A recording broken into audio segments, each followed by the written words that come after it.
Salutare prieteni și bine ați venit pe canalul meu de YouTube. Astăzi o să facem stimulent pentru creșterea producției de ouă la găini din 3 ingrediente simple făcute de noi acasă. 2 rețete.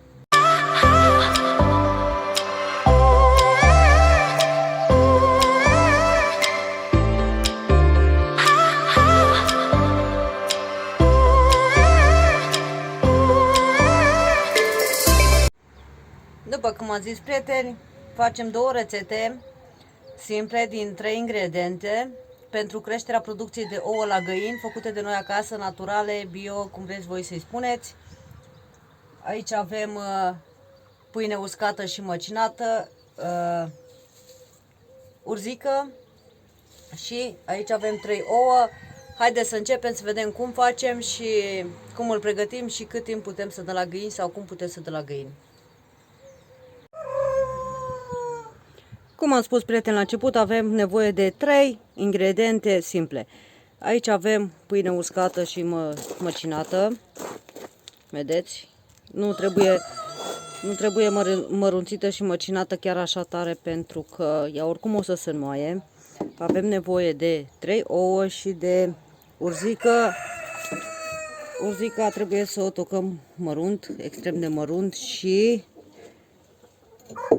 să punem destul de multă urzică, pentru că urzica este secretul acestui stimulent pentru creșterea producției de ouă la găini. O să începem să facem urzica. Putem să o punem și cu codițele astea când n-are nimic, și dacă e înflorită tot așa nu are nimica, este foarte bună. Eu fac fără mânuși, că nu pișcă așa de tare și oricum pe mine nu mă deranjează că o pișcă. Este foarte bună pentru sănătate. Trebuie să mărunțim extrem de mărunt. Aici costă secretul nostru. Acum s-a apucat și cocoșii mei să cânte. Puteți să folosiți și mânuși dacă vreți. Numai fiind așa mică, cum s-ar zice, urzica, că deja a făcut floare, nu mai pișcă așa de tare. De ce punem urzică? Pentru că urzica ajută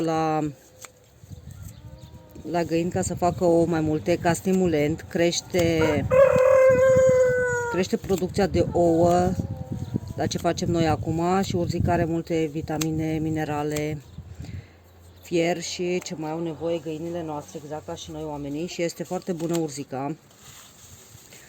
Oul, care noi o să-l folosim după aia, are multe proteine și este foarte bun la găini. Acum o să folosim gălbenușul și albușul. Și pâinea este bună pentru că dă gust bun. La ce facem noi aici o să dea gust bun și face ca găinile să mănânce mai cu poftă și mai cu plăcere, de gust mai bun.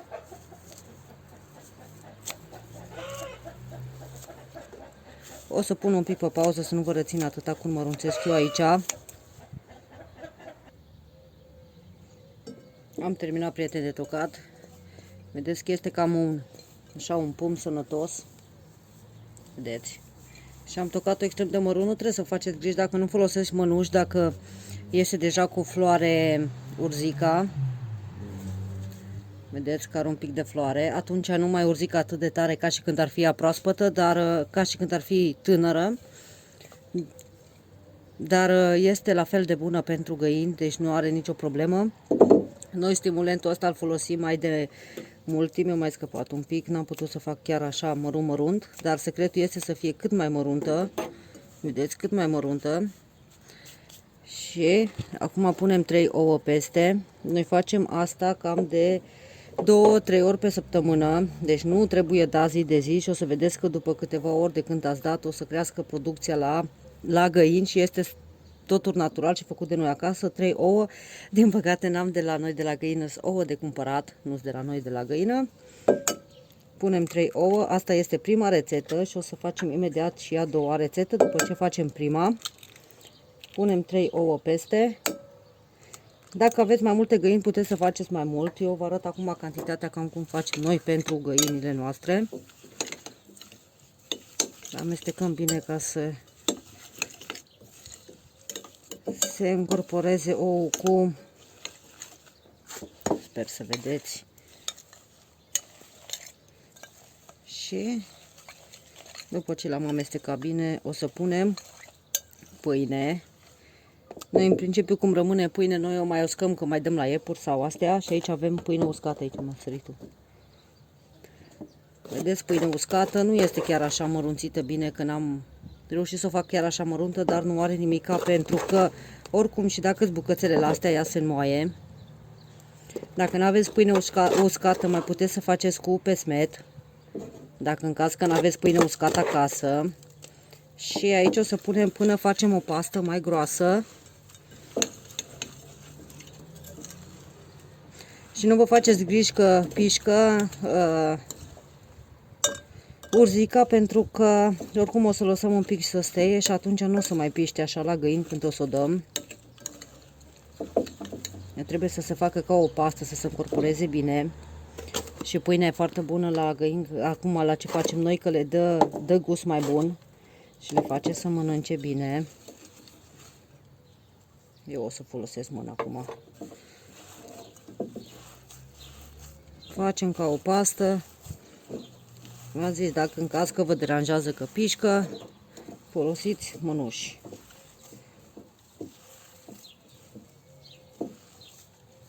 Și mai punem până facem o pastă, ca să fie legată bine, ca să putem să dăm la găini. Și cum v-am zis, de 2-3 ori pe săptămână puteți să dați lejer și o să vedeți după un timp, o să vedeți că crește producția la găini după câteva ori după ce dați. Bine, acum la cum este la noastre cloțe, nu o să putem noi să scoatem din starea lor de cloță, dar la restul care sunt le dă ca stimulent și fac mai multe ouă, stimulent natural făcut de noi acasă. Vedeți că deja se strânge.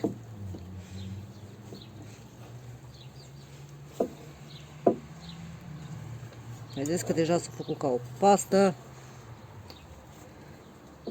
sau ca un aluat, cum vreți voi să spuneți.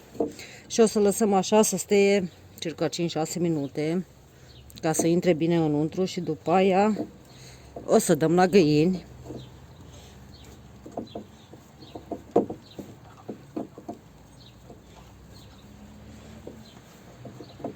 O să vedeți ce le place. Lăsăm un pic să steie și după aia dăm la găini.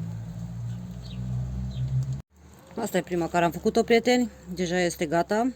O să dăm imediat la găini, dar să facem și a doua, ca să vedeți și a doua cum e. Aici avem tot așa o mână sănătoasă de urzici.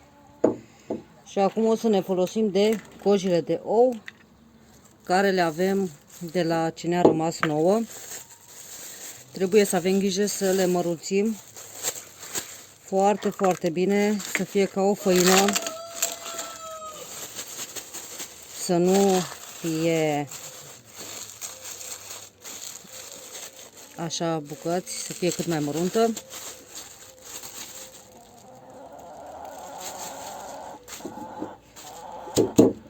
Să pun un pic pe pauză că fac gălăgie. Am tocat mărunt ouăle. Deci ce e ăla alb, ăla dinăuntru. Cel mai bine merge uscate un pic. Dacă vă rămân ouă când gătiți sau astea, atunci puteți să le folosiți. Dar noi vă arătăm, adică eu vă arăt acum două rețete cum puteți să faceți. Și îmi punem tot așa pâine peste 2, 3, punem 4 linguri de pâine, amestecăm un pic, am luat și eu un bol cam mic,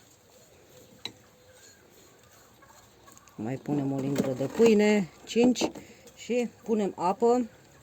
Apă punem ca să facem așa ca o pastă mai groasă, ca să putem să dăm la găini. Eu mă folosesc tot de mână. Dacă este nevoie mai punem un pic de pâine și de apă, așa să facem ca să fie o pastă, ca să se poată da bine la găini. Nu există o rețetă anume cât și cum puteți să puneți. Pâine e bine că leagă și dă gust bun la ce facem noi aici. Dar acum depinde ce folosiți, pâine, pesmet sau ce aveți. Deci nu pot să vă zic că acum puteți să puneți o anumită cantitate de apă sau de urzică trebuie să fie, pentru că urzica face bine la găini. Are tot ce au nevoie găinile și le face poftă de mâncare și ouăle au calciu. Cojile de ouă și gălbenușele cu asta au proteine, au tot ce le trebuie la găini. Și putem să facem noi acasă, mai ales acum cum este sezonul și vrem ouă de la găinușele noastre, egal de ce găini avem. Din când în când se mai poate da și la pui, într-adevăr, dar nu des și nu așa mult cum dăm la găini.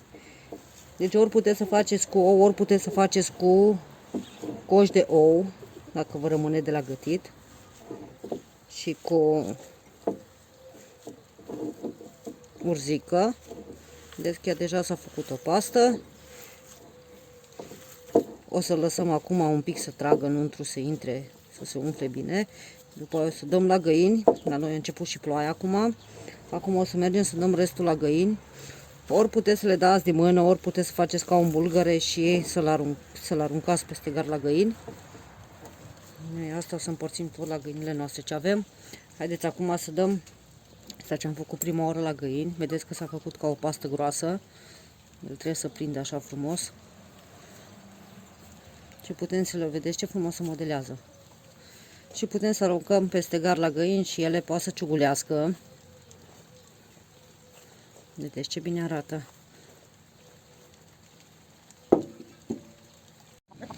A făcut 3 burgărași, prieteni, noi o să ne grăbim un pic pentru că la noi a început ploaia. Cora, marși de aici, marși, Cora, du-te. Vedeți că lor le place. Și le putem arunca peste gard. Cocoșul.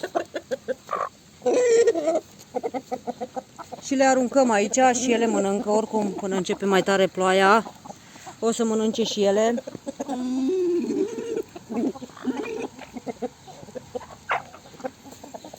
Și acum mergem să mai punem și lalelante în spate. Le-am pus aici, o să aibă ele timp să mănânce.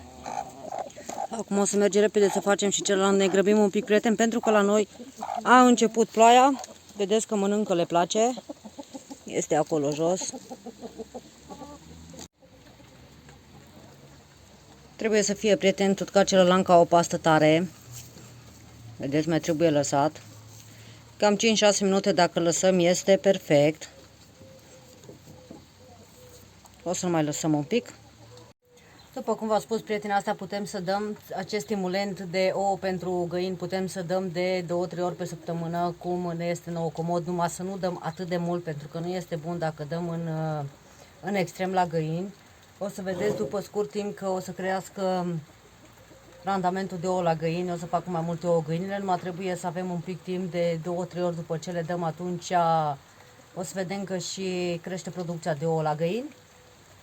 Acesta al doilea care le-am făcut, o să puteți să-l faceți cu ouăle care rămân de la gătit, să puteți să dați la găinușe, la găini. Numai trebuie să, ce ai pățit, Cora? Trebuie să avem mare grijă să fie ouăle, cojile de ou foarte bine sfărmate, pentru că ele dacă rămân în bucăți mai mari poate să le taie gâtul sau gușa și atunci poate să le omoare și noi nu vrem asta. De aia trebuie să le mărunțim foarte bine. Acum mai trebuie să așteptăm un pic ca să se facă să pot să dau la găini, dar din păcate la noi a început ploaia și nu știu cum o să mai pot eu să mă duc să dau la găini. O să le dau înăuntru să mănânce, la care am dat acum înainte din ala ce am făcut cu ou, nu o să le mai dăm ce am făcut acum cu coș, ajunge. Nu trebuie să dăm așa mult la găinile, trebuie să mănânce numai un pic, deci nu trebuie să le facem cantitate mare încât să se sature ele. Și este foarte bun și foarte sănătoasă pentru că ouăle conține calciu și proteine și ce au nevoie găinile. Pâinea are foarte bună și mai ales leagă bine și îi dă gust bun ca găina să poată să mănânce și urzica iar are proteine, vitamine, minerale, fier, proteine nu m-am încărcat eu și ajută foarte mult la stimularea oatului la găini și este foarte bun. Tot am zis că facem și n-am apucat să facem. Acum am reușit ca să-l facem, să vă arăt și vouă cum dăm noi de obicei la găini, ca să facem, să stimulăm găinile să ouă, dar într-adevăr dacă avem cloțe nu le ajută ca să iese din acel stadiu, dar dacă avem găinile le ajută să le stimuleze să facă mai multe ouă. Sper că v-a plăcut, prieteni, videoclipul care l-am făcut pentru voi. Nu vă mai rețin pentru că v-am reținut destul. Mai târziu, când se oprește un pic ploaia, o să dăm și la găini de mâncare. Asta ce-a mai rămas aici, aici a venit și Kiki. Nu uitați de like și să-mi lăsați un comentariu să spuneți și voi ce părere aveți și dacă știați de acest stimulant pentru a crește producția la găini și făcut natural de noi acasă, dacă știu de așa ceva sau nu, să lăsați un comentariu. Dacă nu v-ați abonat, nu uitați să faceți, pentru că o să urmeze multe clipuri frumoase și interesante în continuare și nu vreți să le pierdeți. Noi o să ne vedem data viitoare, prieteni. Până atunci, aveți grijă de voi, numai bine, vă salut cu respect. Ciao! Ce Kiki?